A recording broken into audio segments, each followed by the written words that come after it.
அனைவருக்கும் வணக்கம்.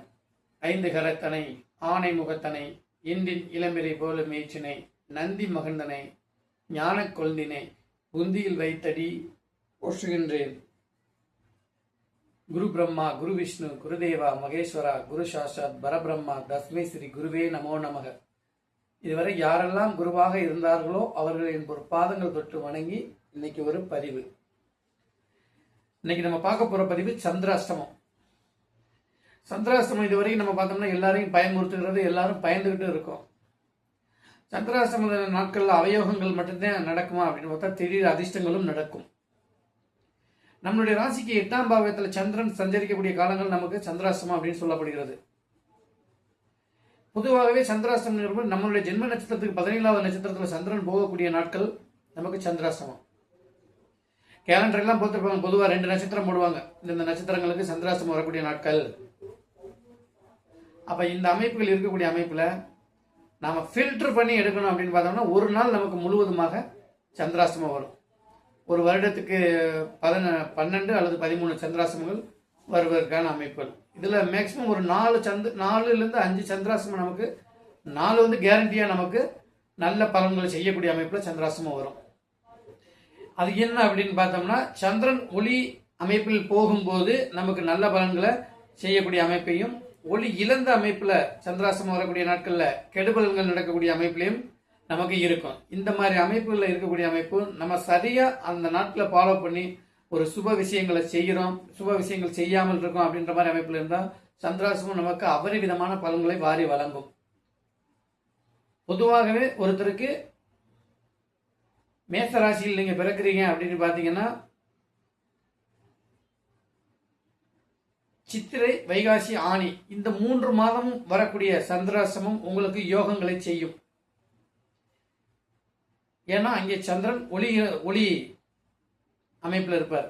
சித்ரா பௌர்ணமி, வைகாசி விசாகம், ஆனி மூலம். இந்த பௌர்ணமி அமைப்பில் வர்றது ஒளி 8ஆம் இடம் சுபத்துவமாக இருக்குன்னா திடீர் அதிர்ஷ்ட யோகம், பங்குச்சந்தை, லாட்ரி, உழைக்காமல் வரக்கூடிய பணம்,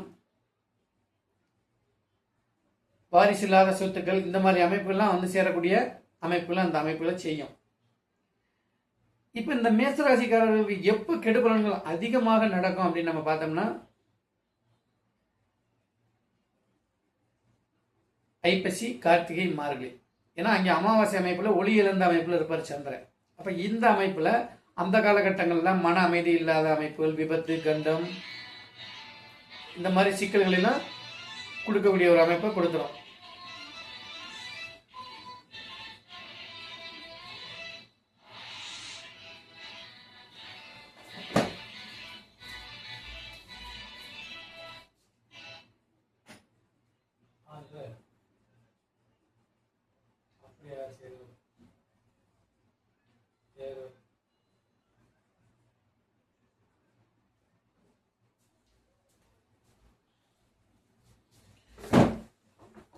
அதற்கடுத்து ரிஷபராசி. ரிஷபராசிக்காரர்களுக்கு வைகாசி, ஆனி, ஆடி இந்த 3 மாதங்கள் வரக்கூடிய சந்திராஷ்டமம் யோகங்களை செய்யும். ஏன்னா அப்ப அவரோட சந்திரன் அஷ்டமத்தில் போகும்போது அவர் ஒளி நிறைந்த அமைப்புல ஒளித்தன்மமான அமைப்புல இருக்கிறதுனால நல்ல யோகங்களை செய்வார். அப்ப எப்போ கெடுபலன் நமக்கு நடக்கும் அப்படின்னு நம்ம பார்த்தோம்னா ரிஷபராசிக்காரர்களுக்கு ஐப்பசி, கார்த்திகை, மார்கழி இந்த 3 மாத அமைப்புல.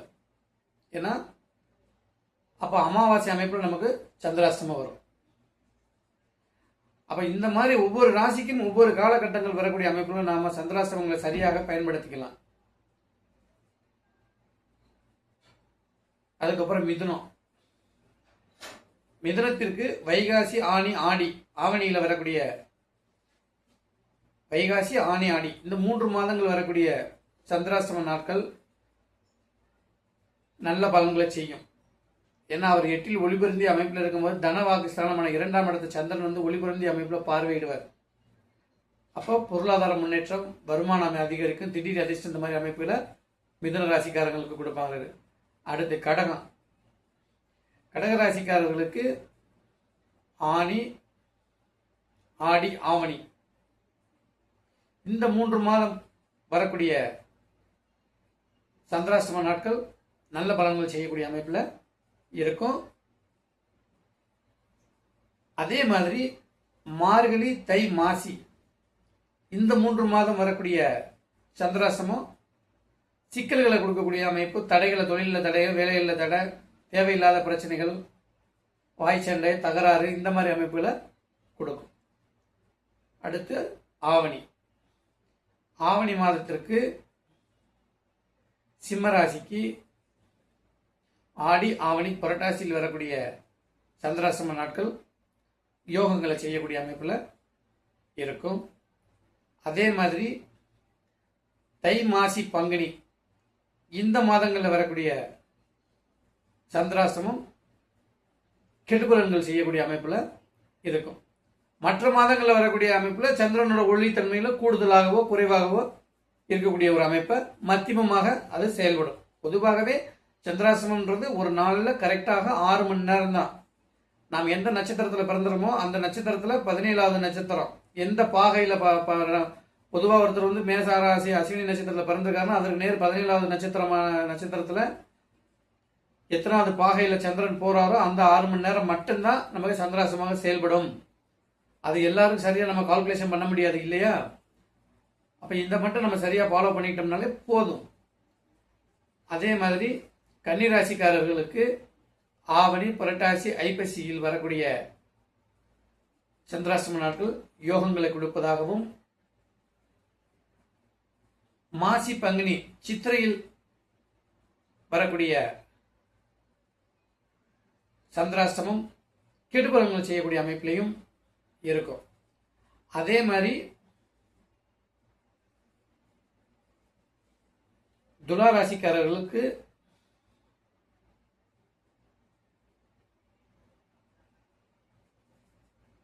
புரட்டாசி, ஐப்பசி, கார்த்திகை இந்த 3 மாதங்களில் வரக்கூடிய பௌர்ணமி சந்திராஷ்டமம் நல்ல பலன்களை செய்யும். ஏன்னா ஐப்பசியில் வரும்போது சந்திரன் பௌர்ணமி நிலையில் இருப்பார். கார்த்திகை வரும்போது கார்த்திகை தீபம் திருவண்ணாமலை ரோகிணியில் வரும். அப்போ அந்த அஷ்டமத்தில் அந்த காலகட்டங்களில் வரும்போது சந்திரன் திரையோதசி, சதுர்த்தசி, பௌர்ணமி, அங்கிட்டு பௌர்ணமி முடிஞ்சு 2-3 நாள் வரைக்கும் அவர் ஒளிபுரிந்தி அமைப்பில் இருக்கிறனால அந்த காலகட்டங்களில் வரக்கூடிய சந்திராஷ்டமம் நமக்கு பெரிய கெடுபலன்களை செய்வது இல்லை. அதே மாதிரி பங்குனி, சித்திரை, வைகாசியில் வரக்கூடிய சந்திராஷ்டமம் இந்த துலா ராசிக்காரர்களுக்கு கெடுபலன்கள் செய்யக்கூடிய அமைப்பு. அதே மாதிரி கார்த்திகை, விருச்சிக ராசிக்காரர்களுக்கு கார்த்திகை மாதம், மார்கழி, தை இந்த 3 மாதங்களும் வரக்கூடிய சந்திரன் ஒளிபொருந்தி அமைப்பில் இருக்கும்போது இவர்களுக்கு பெரிய கெடுபலன்கள் நடப்பதில்லை. அதே மாதிரி சித்திரை, வைகாசி, ஆனி இந்த காலகட்டங்களில் வரக்கூடிய சந்திராஷ்டமம் விருச்சிக ராசிக்காரர்களுக்கு கெடுபலன்களை கொடுக்கக்கூடிய அமைப்புகள் இருக்கும். அதே மாதிரி தனுசு ராசிக்காரர்களுக்கு கார்த்திகை, மார்கழி, தை இந்த 3 மாதம் வரக்கூடிய சந்திராஷ்டமம் யோகங்களை கொடுக்கக்கூடிய அமைப்பிலையும், வைகாசி, ஆனி, ஆடி வரக்கூடிய சந்திராஷ்டமம் கெடுபலன்களை கொடுக்கக்கூடிய அமைப்பிலையும் இருக்கும். அதே மாதிரி மகரத்திற்கு மார்கழி, தை, மாசி இந்த 3 மாதம் வரக்கூடிய சந்திராஷ்டமம் நல்ல பலன்களை செய்யும். ஏன்னா தை மாதம்லாம் தைப்பூசம் வந்து கடகத்தில் வரும். அப்போ சந்திரன் மிகப்பெரிய ஆட்சியுமாகி ஒளிபருந்தி அமைப்பில் இருக்கக்கூடிய அமைப்பில் இருக்கிறதுனால அவர் சிம்மத்துக்கு போகும்போது ஒரு நட்சத்திரப்பாக 2 நட்சத்திரப்பாக தான் போயிருப்பார். அப்படின்ற அமைப்பில் நல்ல ஒளிபருந்தி அமைப்பில் இருக்கிறதுனால நிறைய ஜாதகருக்கு அதிர்ஷ்ட யோகம் வாய்ப்புகள் நிறைய கிடைக்கக்கூடிய அமைப்புகளை திடீர் அதிர்ஷ்ட அமைப்புகளை கொடுக்கும். அதே மாதிரி ஆனி, ஆடி, ஆவணியில் வரக்கூடிய சந்திராஷ்டமம் கெடுபலன்களை கொடுக்கும் மகர ராசிக்காரர்களுக்கு. இப்படியே நேருக்கு நேர் ஆப்போசிட் தான். அவர் ஒளி விழுந்திய அமைப்பில் இருக்கும்போது நல்ல பலன்களையும், ஒளி இழந்த அமைப்பில் இருக்கும்போது கெடுபலன்களையும் கொடுக்கக்கூடிய அமைப்பு. அதே மாதிரி கும்பராசிக்காரர்களுக்கு தை, மாசி, பங்குனியில் வரக்கூடிய சந்திராஷ்டமம் யோகங்களையும், ஆடி ஆவணி புரட்டாசியில் வரக்கூடிய சந்திராஷ்டமம் கெடுபலன்களையும் கொடுக்கும். அதற்கு அடுத்தபடியாக மீனம். மீனத்திற்கு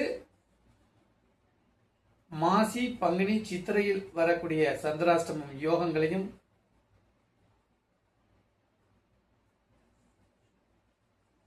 ஆவணி புரட்டாசி ஐப்பசியில் வரக்கூடிய சந்திராஷ்டமம் கெடுபலன்களையும் கொடுக்கக்கூடிய ஒரு அமைப்பு.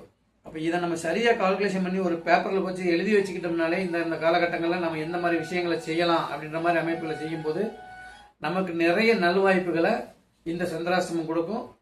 எல்லாரும் பயன்படுத்தி பாருங்க. இது அனுபவ ரீதியாகவும் சரியாக வருகிறது. ஏன்னா ஒளி இழந்த அமைப்பில் இருக்காரா, ஒளித்தன்மையுடன் இருக்கிறாரா சந்திரன், அவர் கோச்சாரத்தில் எந்த மாதிரி பொசிஷன்ல இருக்கிறார், வலுவான அமைப்பில் இருக்கும்போது நமக்கு நம்ம ராசிப்படி சந்திரன் கோச்சாரத்தில் நல்ல பலன்களே செய்வார் அப்படின்னு சொல்லி மீண்டும் ஒரு பதிவில் நாளை சந்திப்போம். வாழ்க ஜோதிடம், வளர்க ஜோதிடர் ஒற்றுமை.